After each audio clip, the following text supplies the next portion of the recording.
Hey y'all, it's Steve, Hobo with Wood, and this is my pencil jig.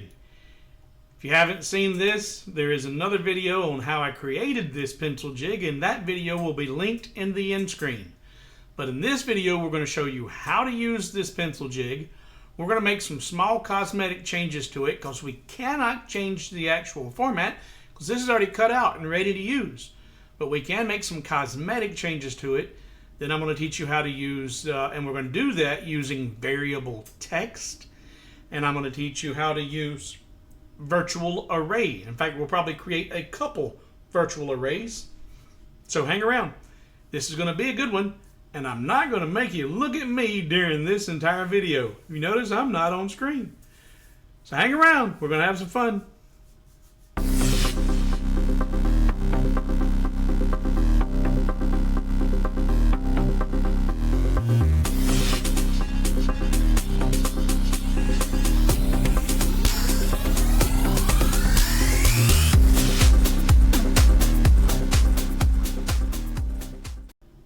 Okay, so I've already launched the first video showing creating this video, and I have the jig already on my website, hobowithwood.com. A few people have already purchased it, and for those who have purchased it, if you want to add this, you can do this. It's very simple to do. I'm going to add it to the e-commerce file after I finish this video, so anybody buying the file after today will have this modification already on the file. But one of the viewers on the YouTube channel suggested or said that he was going to actually put a number out beside each pencil so he would know where he was at when he was loading the pencils. Maybe he's not going to do 24, he only wanted to do a dozen, or he only wants to do 8. Well, he said, I don't even have to count them if I label a number each one of the pencils. I said, you know, that's genius. And I would give you credit by name, but your name on YouTube is just a bunch of letters, which I'm sure it means something to you. But thank you for your support. Thank you for the suggestion. And I love being part of this community because of the shared ideas. All right, so I'm going to number each of these pencils, and I want to have my number just to the right of each pencil and centered up. And instead of having to worry about positioning 24 separate numbers, we're going to use variable text to do that for us. Variable text, you say? Yep, variable text. If you're not familiar with variable text, this will be a quick introduction to it. There are a lot of things it can do, but we're not going to go over all those in this video. First thing I'm going to do is I'm going to select a font, and I'm going to come over here just to the left or just to the right of my pencil, and I'm going to put a double D. Double D. Now I'll hold my shift button and select, well, you know, all those pencils are grouped, so I can't do that. Let's select those pencils, ungroup them. Now I'll select my double Ds, select the first pencil and tell it to align center of that pencil. Now I want to get it positioned between the pencil and that 24, and that looks pretty good right there. So first thing I'm going to do is I'm going to lock my or group my pencils back together, and I can do that because they're the only thing on the cut layer right now. So I'm going to hold my shift button and select the layer O2 and group those back together. In fact, and my fonts, I just noticed I opened this in the wrong laser, and this has got it flipped because of its settings for the CO2, but we'll fix that too. All right, what I'm going to do now is I don't want to move those pencils. I'm going to go up here to Arrange and Lock Selected Shapes. That's locked. Those pencils now cannot be budged. I can select them, but you notice there's nothing I can do. There's nowhere that I can grab them and move them, shrink them. Those are locked in place. Those are safe. And I'm going to fix this font.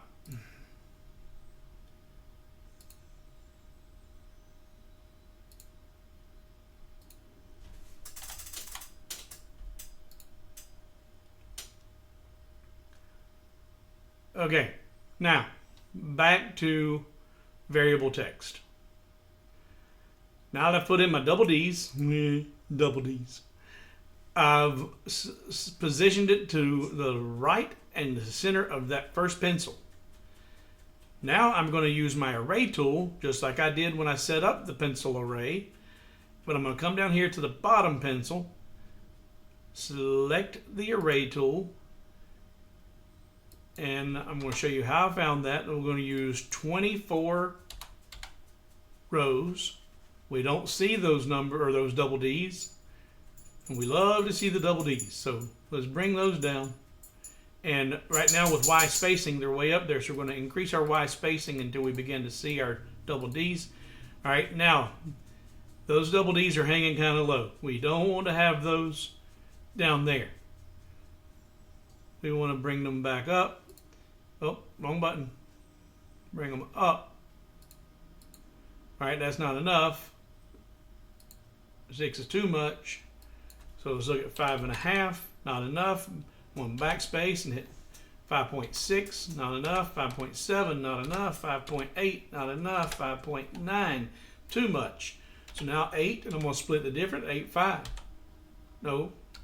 5.85. And that looks pretty good. That's so close. If you did it on your laser, I wouldn't be able to see the difference from my house if it's off. So that works. So 5.85. Say okay. Now you say, well, it's just a bunch of double D's. Well, when is that a bad thing? We're going to hold our Shift key and select the double alt file over layer, and that selects all of those double D's. Now we're going to come up here. This is the variable text tool. Right now she says normal, and we're going to use the drop down menu. You got normal, date and time, merge / CSV, serial number, and cut setting. Now those are all different types of variable text. We're not going to go over all these right now. We're going to talk about just the serial number. We're going to use serial number, and we're going to do an offset by 1. All right, and if we look there, it says variable text offset used to increase the serial number for this entry, or in the CSV merge to look up from the text, and it went away. On CSV, look up the text from a different row of the file. So this is how you tell it to increase its increments. So let's look at how this works. All right, so I'm going to select just the double D's by holding my shift and selecting that layer. And if I look at the preview right now, all we have are a whole bunch of double D's. But if I keep that selected and come up here and select from normal to serial number, and now look at the preview, we've got the numbers 1 through 24, and you see that here and also on the live screen as long as you're in preview mode. So each of those rows are numbered 1 through 24. So okay. Now the fact that it switched back, that's irrelevant because you have assigned that to a variable text being a serial number with an offset by 1. So that's going to give you 1 through 24 whenever it goes to engrave.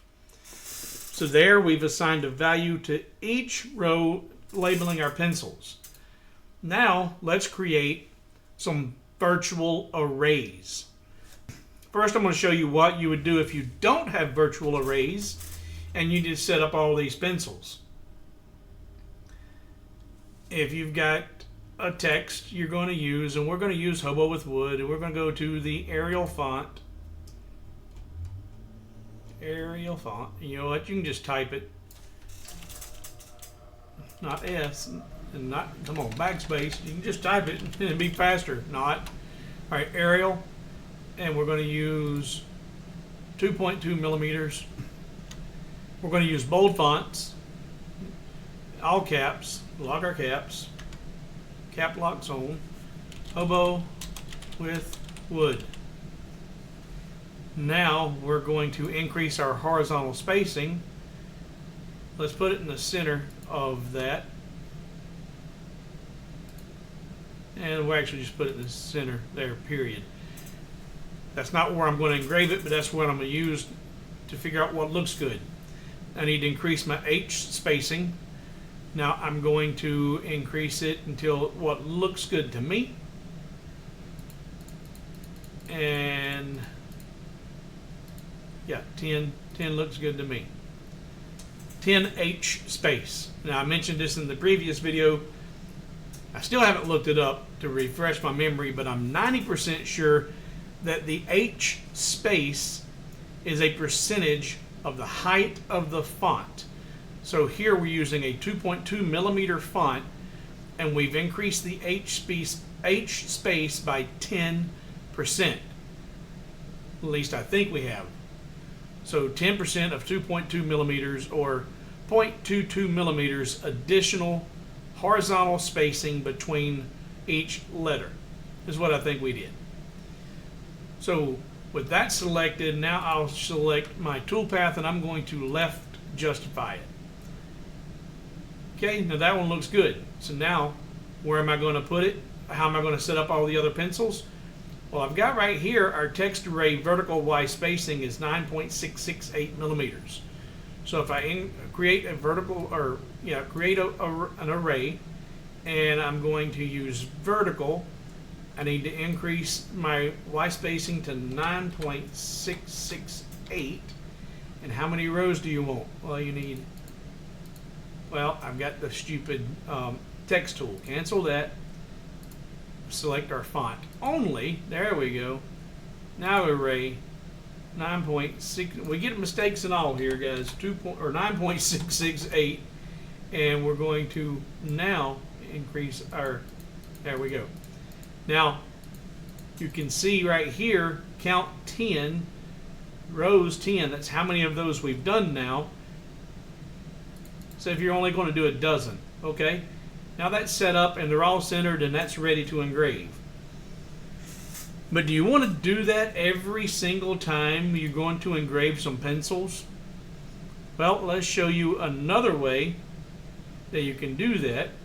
First, let's select all of my double D's and put them on a different path. Should have done, actually, you know what? My favorite tool in the whole, all of LightBurn, undo. We'll just undo. There we go. Now what you can do is create a virtual array. So the viewer, and the reason for the numbers now is because he says, you know what, I may not be doing 24 every time. So we're going to create a couple of virtual arrays. When you sell your pencils, a lot of times you at least sell them by the dozen. So let's set up a virtual array with a dozen. So I'm going to select my virtual array tool. But right here in the bottom of the virtual array tool, create virtual array. Check that, turn it on. How many do you want in this virtual array? We want 12. We've already assigned it the virtual spacing of 9.668 a minute ago when I was playing with this. So that has created all of those in the right position. And say OK. Done. You're like, that don't look right. No, it don't, because that's a virtual array. That's the way it looks. Now I can take, and if I select just that top row of text and grab it and move it over here, it's out of the way. It's gone. That's a dozen. So now let's set up a virtual array for 24. So come back to our text tool, come in here, and we're going to do Hobo, spell it right, Hobo with wood. We're going to increase our H. We already did. H spacing's there, bold's done. All right, hold our select tool, and now hold shift and select the tool path. Left justify and center. Now select only the text. Array tool. Virtual array is already checked. Let's do 24 this time. 24. 9.668 is already in there because it saves that previous value. Say OK. And now you can select that text and drag it out of the way.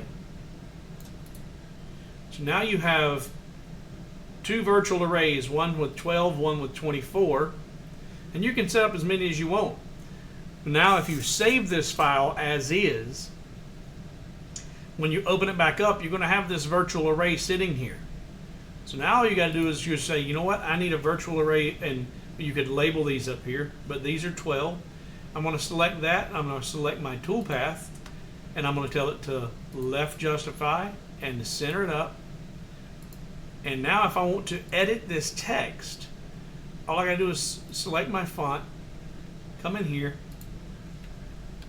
and just start typing whatever I want to put. This is text. And that's going to change it for all of those in that array. You don't have to set up that array every time. So now you would hold your shift key, select toolpath, align it to the left and line it to the center to make sure she's centered. And that's ready to engrave.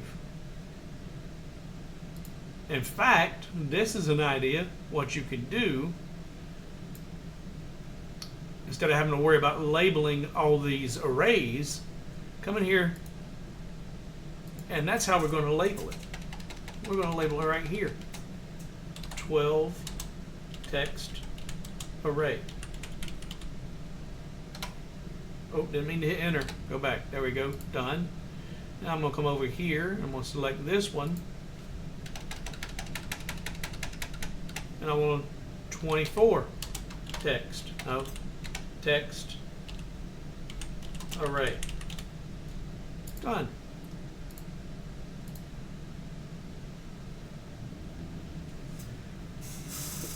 Now you would save that file as is, and you'll have a 12 and 24 text array ready to use on this template. Proper spacing. All you've got to do is edit that first row of text, and this comes in handy when you're going to be doing the same engraving on 12 or 24 of the same pencil. So if you're engraving them for the church, or you're engraving them for a child for back to school, and you're going to have just all the same text, this is the way to go. Okay, so now we've shown you how to use variable text. We've done virtual arrays and setting up the arrays. Now let's show you a video with setting up this jig and engrave some pencils. So I'm going to switch cameras. Don't get seasick. Okay, so we're going to be competing with the noise from the fan. But I hope you can hear me fine. The microphone's behind me. When I load my pencils, personally, I want my engraving to be 180 opposite of the brand mark. So identify my brand mark, hold my finger on that flat edge, and just roll it over, keeping my finger in place, and then just slide that and drop her straight down.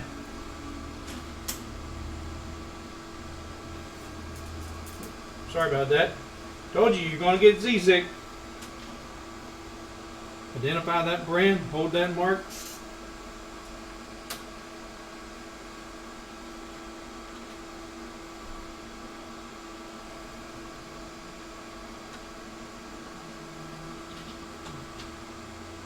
And these pencils are pretty decent pencils. Now, I used to get pencils from Dollar Tree, but those pencils would sometimes be as crooked as a dog's hind leg. You couldn't put them in a jig like this because they had 2 or 3 curves in them.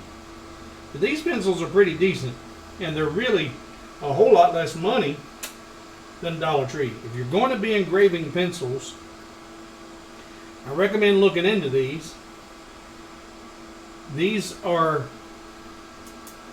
available from Amazon, and the shortcut to get there, just hobowithwood.com/no2pencils. Identify that mark, hold that flat spot, and just drop her straight down in there.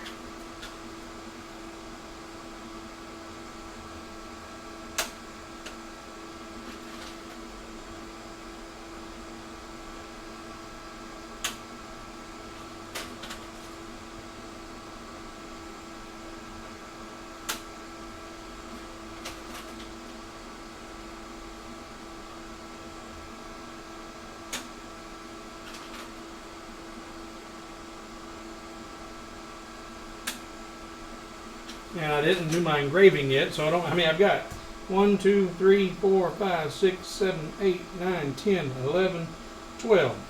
12's enough. Alright, now we need to focus the laser. So I'm going to raise that up high and out of the way. Then I'm going to use my move tool to move the laser into position.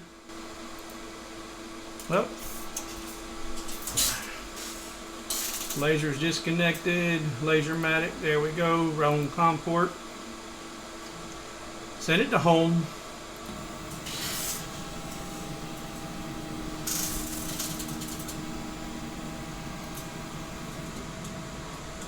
Now send it over one of the center of one of the pencils. Grab my focus gauge, and we're going to start lowering that. You want to be careful not to rock your pencils too much when you're doing this. In fact, I'm going to move over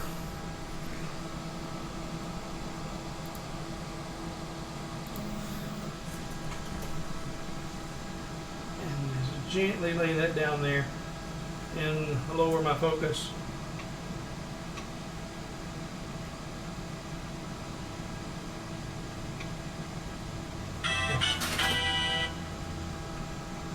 All right, now let's send the job to the laser. Move you back.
One of my biggest problems sometimes is I just can't count. I told it to do 12, it did, but I loaded 14.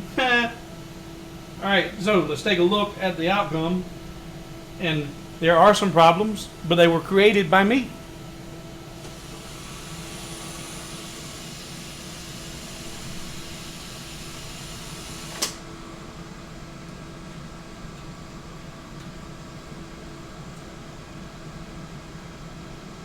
Perfect alignment, looks good,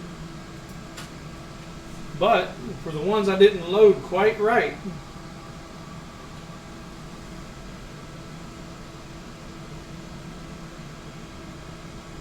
that's a little bit low because I had it slightly turned on the jig. That was my loading problem, and that one's a little low as well. But that's my way I loaded it. That one's on top of the angle. I didn't have it on the flat.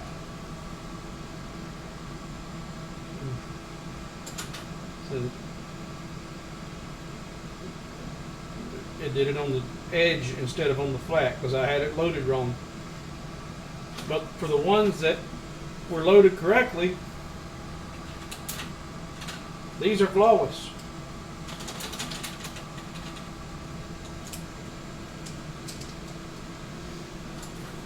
And you can always use pencils in the shop. So those will go in my work pile, and these will be ready for handout, and if they were for sale, they're ready to go.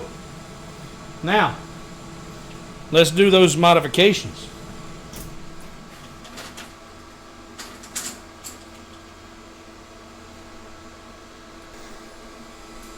So first thing I need to do is refocus the laser.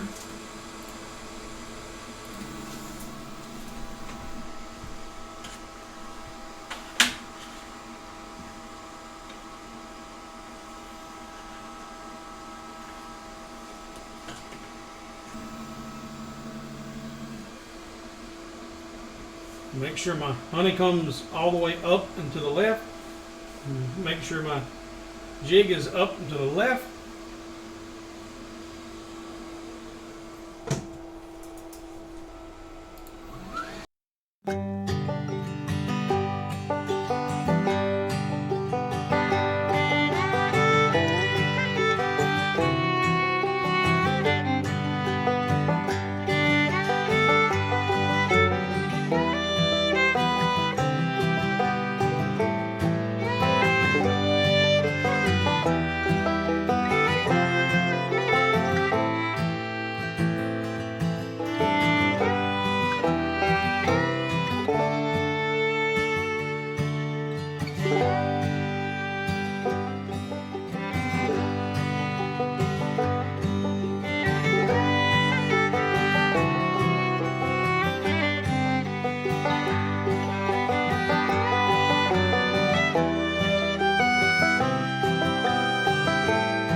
That is so much better.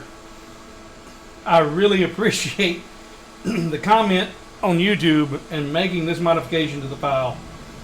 That does look better.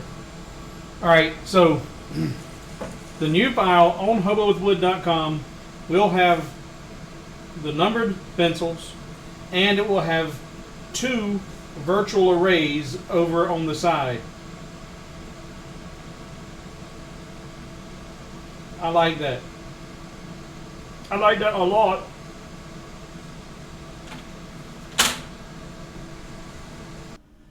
Okay. Now, one thing that I haven't touched on, and you may have figured it out, but if you've never used a jig before, and this is your first time, you don't want to find this out the hard way. But if you haven't watched this video, you probably will find out the hard way. This file, as it stands right now, is ready to send to your laser to engrave the text and the instructions and the numbers and cut out your pencil template holder there. When it's time to engrave your pencils,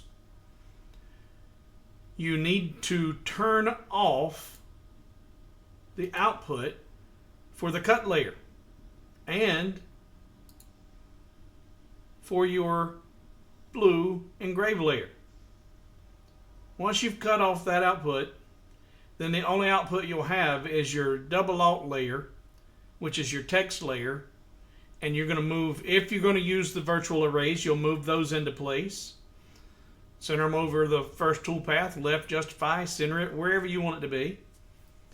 And the only thing that you will have output and sent to your laser is the text you want engraved. So before sending an engraved job, make sure you have come over here and turned off the output for layer 1 and layer 2, or else you're going to have problems. So guys, I appreciate your support. I really, really do. You don't know how much it means to me to have you guys support me and buy these files. And or if you don't buy the files, if you found the lessons informative and you want to hit that super thanks down there in the left, is it the left side or the right side? Right side of the screen, that's appreciated too.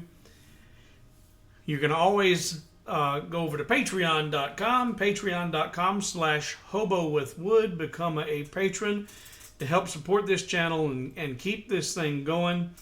We're starting to show some progress, but I really need all the support I can get.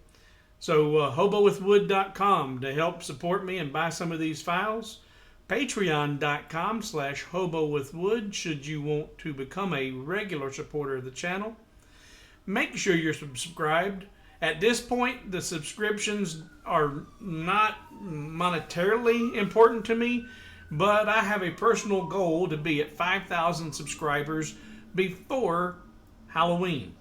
So that's totally arbitrary. It may help me with the analytics in YouTube, but that's my personal goal, 5,000 subscribers before Halloween. So if you're not a subscriber, make sure you've subscribed. And guys, as always, thanks for watching, and I'll see you in the next video.